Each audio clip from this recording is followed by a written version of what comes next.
Sejam muito bem-vindos a mais um vídeo aqui no meu canal. Eu sou Daniele Roseno, imigrante, advogada e youtuber sem carisma. E hoje eu quero conversar com vocês um assunto sobre um vídeo que me mandaram essa semana lá no meu Instagram. Essa semana eu recebi uma sequência de stories de uma influencer aqui do Canadá falando sobre as pessoas que falam mal do Canadá, mas não largam o osso, não vão embora, não deixam o país. É claro que a gente que conhece a indústria, de educação e de imigração para o Canadá e sabe quanto as pessoas ganham para vender o Canadá dos sonhos para os outros. A gente entende, o porquê desse tipo de conteúdo atacando as pessoas que estão ali compartilhando a experiência delas. Muitas vezes pessoas que não trabalham nesse meio, pessoas que não ganham nenhum dinheiro com isso e só estão compartilhando as dificuldades que elas estão vivendo aqui no Canadá. Mas para a indústria a gente sabe que isso é muito negativo. A gente sabe que esses vídeos, contando a real da vida no Canadá, contando as dificuldades que a gente vive aqui, os problemas que a gente enfrenta aqui, esses vídeos não são positivos, Esses vídeos não agregam para essa indústria.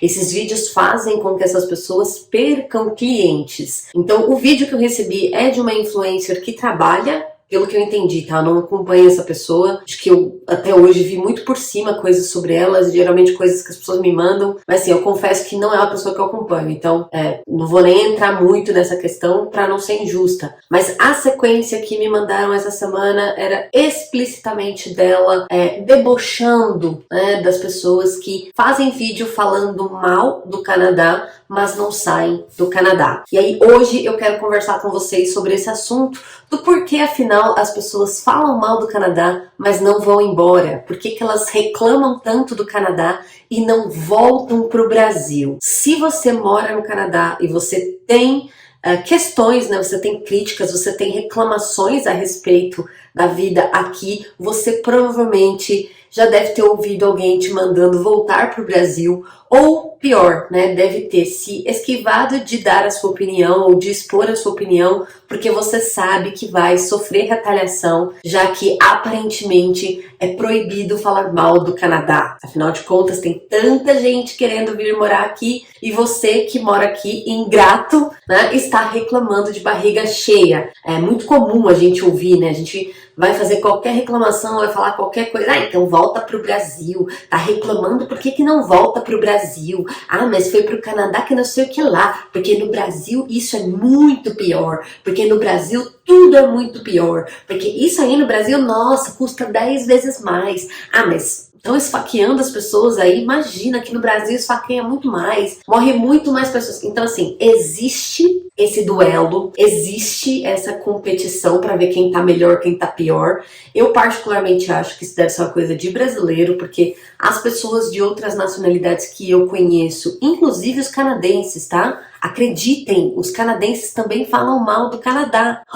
Meu Deus, que absurdo, como que pode, Como que pode a pessoa falar mal do país onde ela nasceu? Pois é, isso acontece, gente, isso acontece no mundo inteiro, isso acontece com todas as pessoas, isso acontece com todo mundo que está há muito tempo num lugar, tempo suficiente para ver as qualidades e os defeitos daquele lugar, tempo suficiente para inclusive passar dificuldade, Então, eu acho que a gente nunca deve levar a experiência das pessoas como regra, como lei, Então, se você tá aqui assistindo o meu canal e você assiste o meu vídeo e acha que eu sou a dona da verdade, porque a experiência que a Daniele tem é a experiência que todo mundo vai ter, você tá muito enganado. Você tá muito, muito enganado. Da mesma maneira que se você assiste os vídeos lindos de compras e montanhas e lagos e toda aquela coisa linda sobre o Canadá e você acha que a vida no Canadá é isso, você também tá bem enganado. Quem tem a responsabilidade de filtrar a informação e digerir essa informação é a pessoa que está assistindo. É claro que a gente pode entrar na discussão da responsabilidade do criador de conteúdo, que muitos se ancoram em mentiras para vender uma ideia de Canadá que não existe. Isso é fato, isso existe,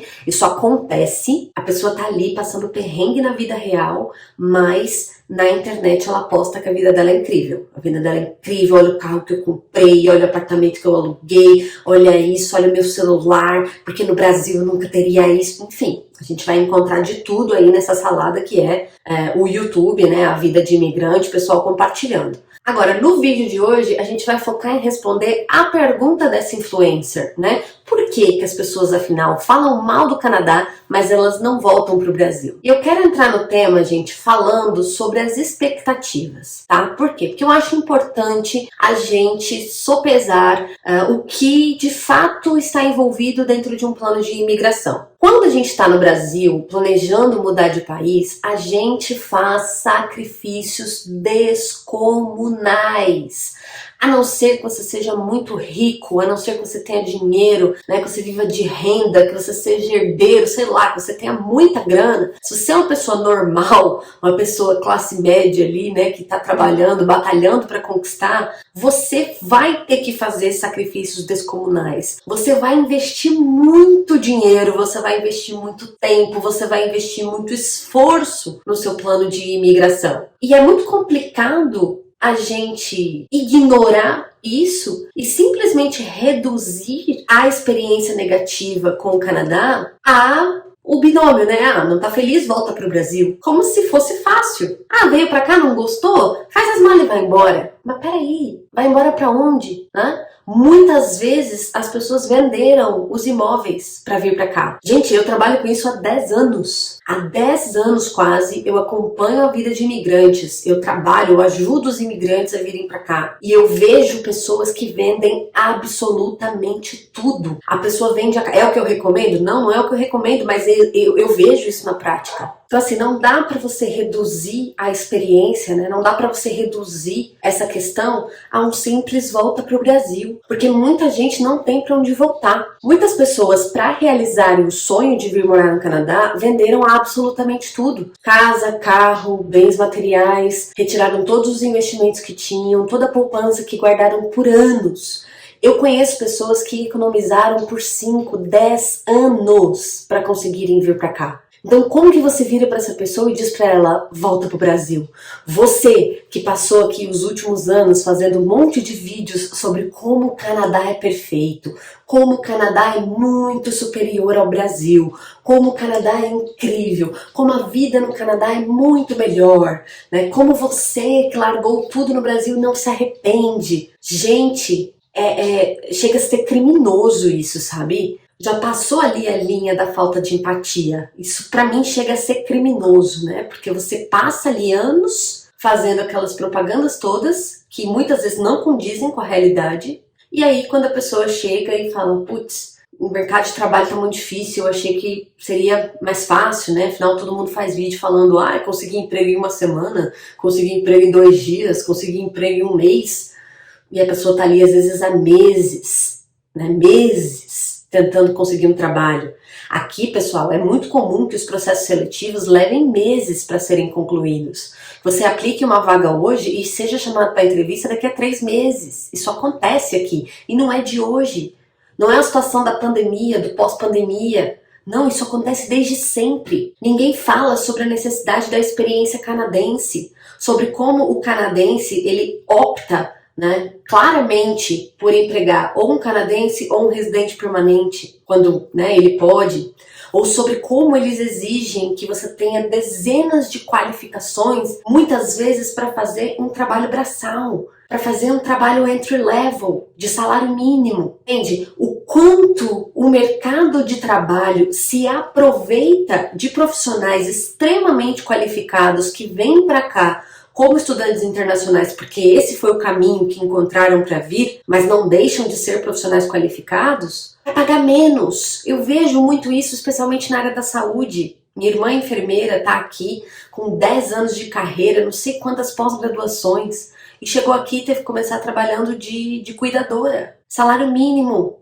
Cuidadora é um trabalho que o menino faz quando sai do high school aqui. Então, assim, o mercado ele se aproveita porque ele recebe, né, imigrantes extremamente qualificados, mas ele paga o salário mínimo com a desculpa de que você não tem experiência canadense, com a desculpa de que a sua educação não foi feita no Canadá, logo não vale de nada. Peraí, né? Então, assim, existe muita hipocrisia nesse meio, né? E eu acho criminoso, essa é a palavra, tá? Criminoso você virar para uma pessoa que largou tudo que ela tinha no Brasil, muitas vezes, pra estar aqui, e vira pra ela e fala, volta pro Brasil, não tá feliz? Volta pro Brasil. Como se no mundo real a gente fizesse só o que nos faz feliz. Como se no mundo real a gente pudesse escolher ir e voltar a hora que a gente quiser. Como se não houvesse dinheiro investido nisso. Até o final do vídeo eu vou falar pra vocês quanto eu gastei pra voltar pro Brasil em 2022. Quanto custou o meu retorno ao Brasil? Eu vou contar pra você, fica comigo até o final desse vídeo que você vai saber. E aí a gente tem também as expectativas pessoais, né? Porque, poxa, depois de tanto sacrifício, tanto sofrimento pra conseguir vir pra cá, aí agora a pessoa viu que não era nada daquilo que ela imaginava e agora ela vai ter todo o trabalho de voltar. Imagina, né?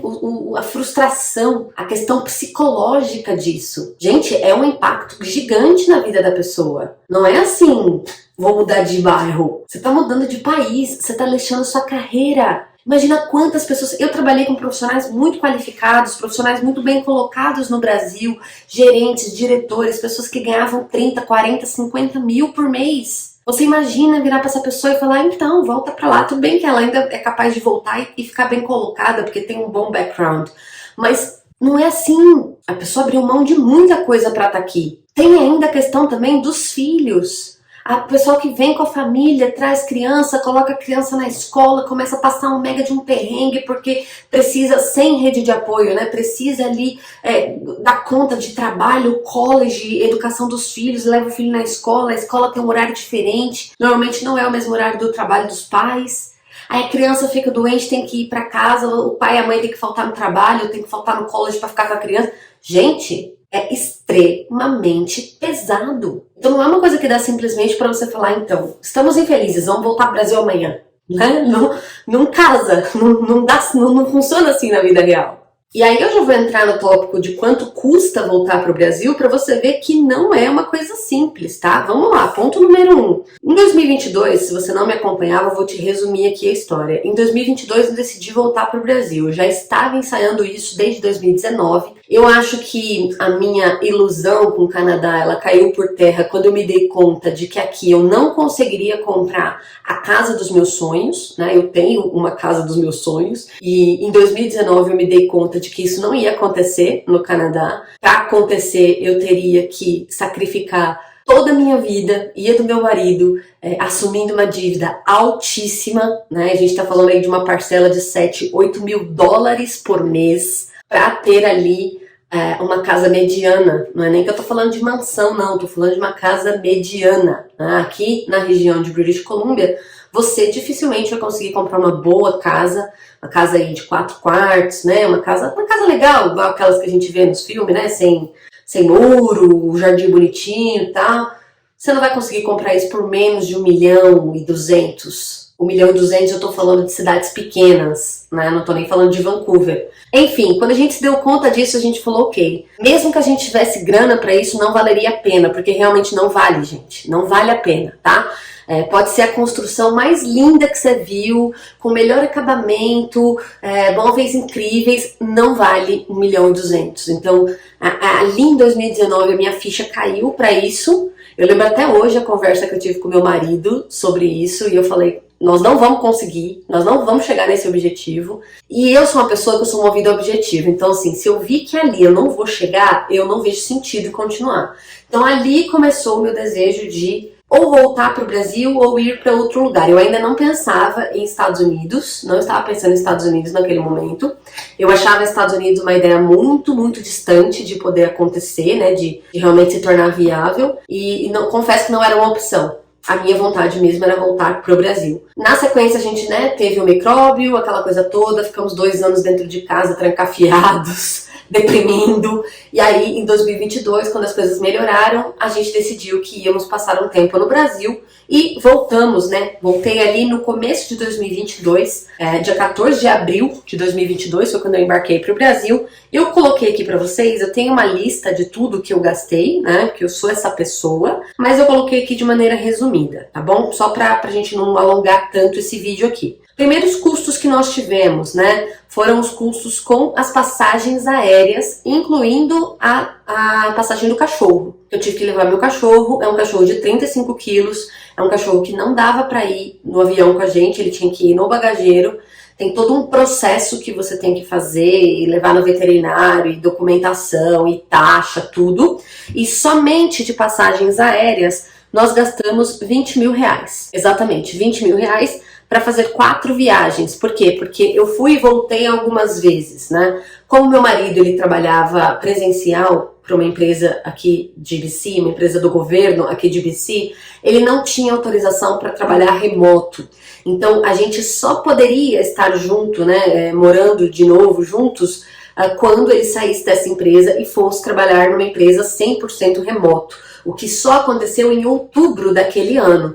Então, de abril a outubro, a gente ficou indo e voltando, né? Eu fiz 4 viagens no total, incluindo a do meu marido, eu mesma fiz 3 viagens. Então, a primeira viagem para levar parte das coisas, né? Levei muita coisa, mala, eletrodoméstico, muita coisa assim para casa nova lá no Brasil. Aí eu voltei para o Canadá, depois voltei para o Brasil de novo com o cachorro, que aí foi a viagem um pouco mais cara, e depois meu marido foi para o Brasil em outubro, em setembro, quando ele estava nessa fase de transição do trabalho. Então nós gastamos 4, né, viagens no total, mas se você é uma família, né, se você veio com a família, sua família tem 4 pessoas, você deve gastar isso aí numa tacada só. Tá? Então, 20 mil reais foi só o custo com passagem aérea. Além disso, a gente precisava de um carro, né? Porque a gente não usa transporte público no Brasil. A gente é de São Paulo, né? Não tem condição de você usar o transporte público em São Paulo, a não ser que você tenha realmente uma necessidade. E a gente precisava comprar um carro. Eu consegui comprar um carro em inventário. Isso é coisa de advogado, tá? Eu tinha um colega que tinha um inventário rolando e dentro do inventário estavam vendendo esse carro e eu comprei o carro dentro do inventário. Eu consegui comprar um Honda Civic 2015 por 60 mil reais. O que para aquele momento do Brasil, assim, eu paguei super bem, porque os carros estavam caríssimos, né, na casa de 100 mil. Então eu consegui comprar um carro usado por 60 mil reais que eu tive que pagar à vista, tá? Eu não financiei, tive que pagar à vista. Outra coisa que também custou bastante, a moradia temporária. Porque nesses meses em que a gente ficou indo e voltando, trazendo as coisas, né, levando a nossa mudança, a gente precisou de um local temporário para morar. Nós não ficamos na casa de parentes, não ficamos na casa dos nossos pais, né, nada. A gente alugou um espaço para a gente ficar e a partir do momento em que meu marido fosse para o Brasil de fato, a gente alugaria um lugar para ficar mais tempo, né? E foi exatamente o que aconteceu. Nessa moradia temporária, durante esses 6 meses, a gente gastou 25 mil reais, incluindo depósito fiança, né, seguro fiança que tinha que pagar e tudo mais, que era no valor de 3 aluguéis. Enfim, foi 25 mil reais para esses 6 meses iniciais no Brasil. Depois, quando a gente mudou para casa nova, a gente teve mudança, então a gente teve que pagar mudança, a gente teve que comprar móveis de fato, né, tive que comprar tudo, porque no Brasil você não aluga um imóvel já com as coisas como a gente tem aqui. Então lá eu tive que comprar geladeira, máquina de lavar roupa, fogão, micro-ondas, cafeteira, tudo, sofá, cama, colchão, televisão, né, tudo isso a gente gastou 45 mil reais, tá? Então o meu 1 ano no Brasil, ele me custou 150 mil reais pra sorrir, né? Simplesmente aí, ó, amada, só porque você falou, né, que quem reclama tem que voltar pro Brasil, então voltei. Gastei 150 mil nesse rolê. É claro que de você simplesmente fazer uma escolha de, hoje eu não tô infeliz, vou voltar pro Brasil. Eu vou a hora que eu quero, eu volto a hora que eu quero, né? Isso que assim, eu tive esse custo aqui de 150 mil só pra ir. Depois de 1 ano, por questões alheias à minha vontade, tem vídeo aqui no canal também sobre isso, eu tive que voltar. E aí eu gastei mais uma grana pra voltar, tá? Então assim, é dinheiro, tudo é muito dinheiro, não é pouco dinheiro não, é muito dinheiro. 150 mil reais é quase o preço de um apartamento. Dependendo da cidade que você vai comprar aí, dá pra você comprar um apartamento à vista, tá bom? Então, meu amor, a influencer aí que tá, enche a boca pra dizer que a gente reclama do Canadá, mas não larga o osso, é que nem todo mundo pode, né, largar o osso. Nem todo mundo tem condição de largar o osso. Porque se tivesse, já estaria lá. Se você mora no Canadá e você concorda comigo, deixa aqui nos comentários para não parecer que eu sou louca e que eu tô falando aqui uma asneira, tá? Porque eu conheço muita gente com essa visão, com essa opinião também, então seria interessante, né, se você tá aí morando no Canadá e você gostaria de voltar pro Brasil se você pudesse, bota aqui nos comentários pra galera saber. Outro ponto, né, eu acho que para quem tem menos de 10 anos de Canadá, é a expectativa de retorno do investimento, porque, pensa, você largou tudo, né? Você largou carreira, você vendeu seu patrimônio inteiro, seus imóveis, seu carro, suas coisas, tudo, para vir para cá. Você fez 2 anos de college, né? Você pagou 2 anos de college para estudar com 99% de indiano que fala sorry, mas te venderam a ideia de que você ia fazer networking nisso aí. E aí você veio que fazer o bendito do networking. O negócio tá trabalhando no Tim Hortons, tá trabalhando ali no Starbucks ganhando salário mínimo, depois de ter investido $45 mil no college. Alguém precisa ir atrás do retorno desse investimento. Então acho que quando a gente tem menos de 10 anos no Canadá, a gente ainda fica nessa expectativa. Tipo, eu não vou agora porque eu preciso ter o retorno desse investimento, né?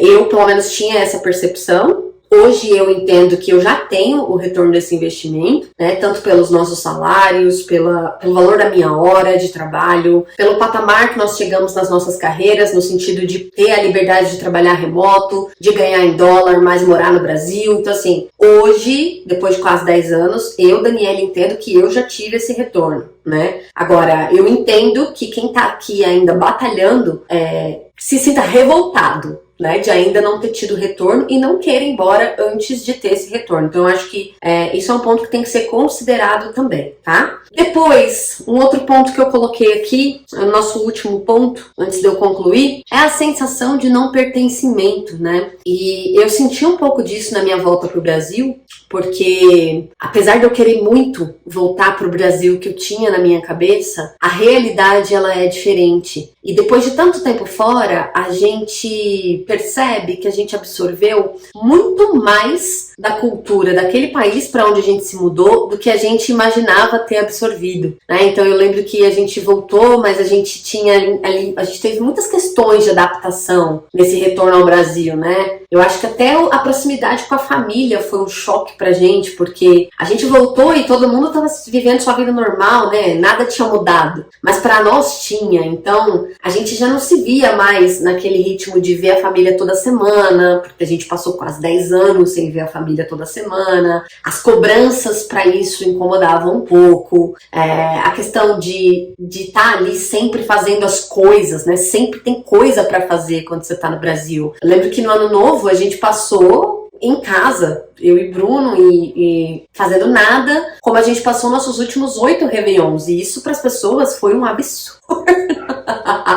Isso para as pessoas foi um absurdo, né? Porque diverge muito da cultura. Mas a gente ainda tava naquele momento ali, sabe? De, meu Deus, eu não sei se eu sou daqui, se eu sou de lá, de onde eu sou. Então eu acho que tem essa confusão que com o tempo você vai se adaptar, eu não tenho dúvidas disso. Eu acho que se a gente tivesse ficado mais tempo lá, nos próximos anos, a gente já teria voltado, né, ao que era antes, acostumado com o que era antes. Mas não deu tempo realmente da gente se adaptar de volta. Então eu acho que esse sentimento de não pertencimento, né, de eu não sou daqui, mas também não sou mais de lá, é uma coisa que mexe com o nosso psicológico e pode fazer muitas pessoas terem medo de voltar. E especialmente você que tem filhos e os filhos nasceram no Canadá, cresceram no Canadá, muitas vezes não falam nem o português direito, né? Eles entendem, mas não dominam o idioma. Deve dar um mega medo de você voltar pro Brasil e as crianças sofrerem, né, com essa adaptação com o idioma. Eu penso pelo meu lado, né? Eu vim e foi muito difícil aprender o idioma. E aí você voltar e as crianças já acostumadas com o inglês, tudo bem que a criança aprende super rápido, mas assim, vai ser um processo, né? Um processo difícil. Então acho que é um outro ponto também que impede as pessoas que, mesmo insatisfeitas, voltem para o Brasil. Porque afinal de contas, né, a gente tem responsabilidade. A gente não tá brincando de emigrar. A gente não é um menino mimado que faz o que quer na hora que quer. Então tudo isso pesa na hora dessa decisão. Então assim, gente, eu queria concluir esse vídeo falando para vocês que as pessoas, elas reclamam do Canadá, mas elas continuam no Canadá pelo mesmo motivo que você que tá no Brasil reclama do Brasil, mas continua no Brasil, né?